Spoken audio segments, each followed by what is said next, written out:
Wagwan people, I'm Cyusa Benjamin and we are back.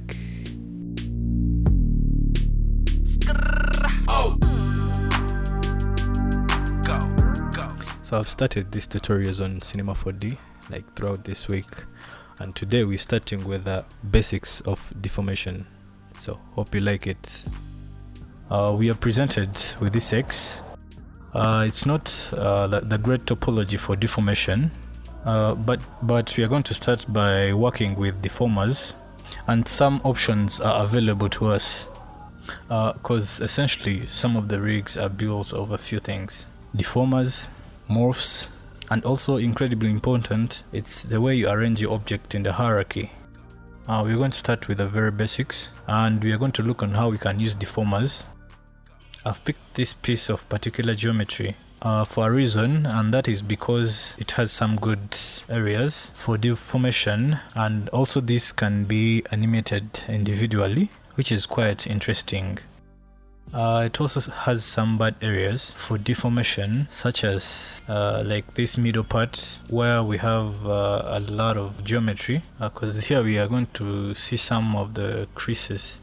It's interesting to know that we have gotten this in a subdivision surface, and if you think about the way this works, we have our geometry here, and then it is subdivided by this generator, and if we enable them, it generates all this geometry, and we could put this into a null object, and you hold Alt to put this into a null object, then you deform new subdivision surface. However, let me just undo that so that we get much better results. Because if you deform this resolution cage, so for instance, imagine if we deform this arm sticking out here, it's going to end up pretty clear where the polygons are. But then if you take that geometry, then we subdivide it, so all those things will be subdivided out. And if your model allows it, it's always good to do your deformation, then subdivide if possible. So there's a few ways we can add this deformer. Let's just come up to this deformer menu. So we're going to add this twist deformer. Now this the deformer will work as the child of this object. Deformers will work as a child of an object, and also work when they're in the same level of the hierarchy. For instance, if you create a null, put this twist in here, and put a whole lot of other bunches of objects like so, and we move this cylinder this side, and now you can see we have this twist in here, and if we adjust this angle, it's deforming both of those. And that's one way you can use deformer to manipulate several objects. In this example, we're just kind of going to do it in a traditional way. As we drop this as a child of our geometry, just take that and put that in the child, and we're going to zero out this exposition. And you know, when you do this, the deformer doesn't fit to the size of the object. So what you do, you select the deformer and go to objects and click on fit to parent. So when you press that, it just reshapes on accordingly. Now you can see our twist deformer it's fitting our geometry perfectly. Now you can use our angle and twist this around. And if we twist this, you can see all these things all around. But if we enable our subdivision surface, the subdivision takes place after the deformation, and we end up with these really smooth curves. And if we press N, we can get rid of these lines, but you can see we have some problems with this mesh. Up here the deformation is lovely, but down here we do have some kinks. Let's delete this deformer for now and select the X. There's an easy way to add a deformer to an object, and if you hold Shift and select the deformer, it will automatically add itself as a child and fit to the size of the object, the bounding box, all the object size. So this is the much quicker way to do it. You just need to select your object and hold on Shift and select a deformer to just fit like automatically. So the order of deformer is also important. If you select our object and press Shift, let's add in a bend deformer. You have seen now that we have two deformers, which is going to bend the object. And we have a twist deformer that's going to twist it. And if we twist it and then we bend it, it's going to give us some results. And if I do that, and change the order, bend it and twist it, the result is going to be different. It is like stack effects in After Effects. The order of the deformers is very important, so you just need to be aware of that. So you have gotten this bending deformer, and if we adjust the strength, it bends in that direction, but actually I want it to bend in the forward and back direction. So I just need to rotate this to a 90 degrees, and you can see now it's kind of like working, but the size of our deformer is not actually correct. And you can also enable this keep y-axis length to stop it from stretching, and this can be a very nice deformation in what you're doing. Now you can see we can have a very good bend deformer, and if we twist this around, you can see you can still get some pretty nice deformation, and this can be animated. So in this tutorial we're not going to be looking at character work, because we're just looking for general basics animations.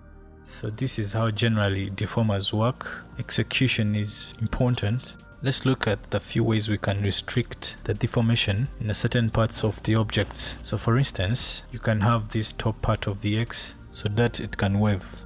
We will start with this simple example, then we move to more examples where we'll be having more control. So if we select our twist deformer, then we have a fall off tab, and if you work with more graph, you're familiar with fall off. It allows you to restrict the deformation to an area defined by the fall off. We can, in this example, choose linear.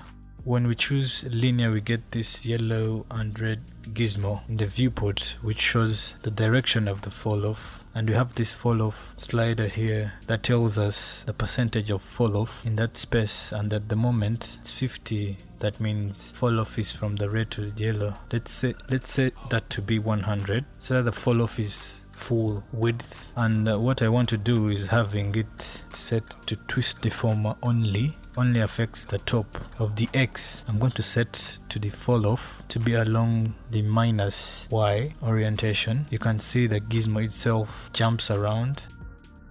You can adjust the size of it here, and you can make it bigger or smaller, and I'm going to leave this at the default settings. And also have this offset round where we can offset the fall off. I'm just going to pull that down. I'm just going to pull this down, say -3. What that means, at the very bottom here, the deformer is not going to have any influence, and as we hit the red bar, is going to have a full influence. And if you switch to our objectives tab, we can adjust the angle, and you can see it's really like twisting at the very top. And if you come back to our twist and say the fall off to be +Y and adjust the angle, you can see now it's only affecting the very bottom. And by using fall offs and various fall off shapes, there is quite a few in here. You can control or localize the deformation on your object. Next, I want to explore an alternative method that kind of restricts or localizes the deformation, and I'm going to select the X again, holding up shift and adding on a bend deformer at the very top of the first one, and let's just switch on to the object tab and give a strength. I'm going to switch it off for this moment so that we can see our deformer. I want to take this deformer and rotate it around 90 and switch to our front view, and let's rotate it around like this also, right angle of the arm of the X, and we pull this up somewhere like so, and it is much too big at the moment. And if we enable this, you can see that it's deforming a lot on the X, and we don't want it to be affecting on the other side. Let's set it back to 0. And then I just adjust the sizes a little bit smaller on the Y, on the X, and we still want to encompass the geometry, make it a little bit smaller, and reduce on the Z. Now you can see that we have this bend deformer, and it's just really affecting that only one. Let's just put it up a little bit, and we make it a little bit smaller along the Y. Okay, now here we go. Now you can see it's now working like pretty well. We can also keep this Y length so that it doesn't overstretch. We do have this side effect that I'm not sure you can see it. It is pretty minimal, where we are also affecting the other side of the object. So really we don't want that to happen. You can possibly use the fall off for this as an alternative way of doing it, by restricting the deformation using a vertex map. Before looking for the vertex map for restrictions, it's worth pointing out many of the deformers as well as fall offs have this mode pop up, and this is a little bit of a legacy parameter. Probably you won't use this much. It has the option here limited, within box, and unlimited. So the limited options is just to limit the deformation to an area around deformer itself. We can't actually where the limits lies, but there is a small limit there. But if you set it to unlimit, you can see that now it doesn't matter about the size of the deformation. The deformation is happening all over the object. That's pretty cool for some users. And we also have this within inbox, and it works pretty well, but it's not gonna be a solution for this example. So we can restrict it using vertex map. So if we select the X object, make sure in the points mode, and let's just switch to our front view, and I'm going to use the live selection tool, unselect only visible element, and come and select here and select these points like so. And if you switch back to our perspective view, and if you can see us like the selected points, once we create the points, we can give them a weight, and we come here to select menu and choose set vertex weight, and then in here we have options to set, add or subtract.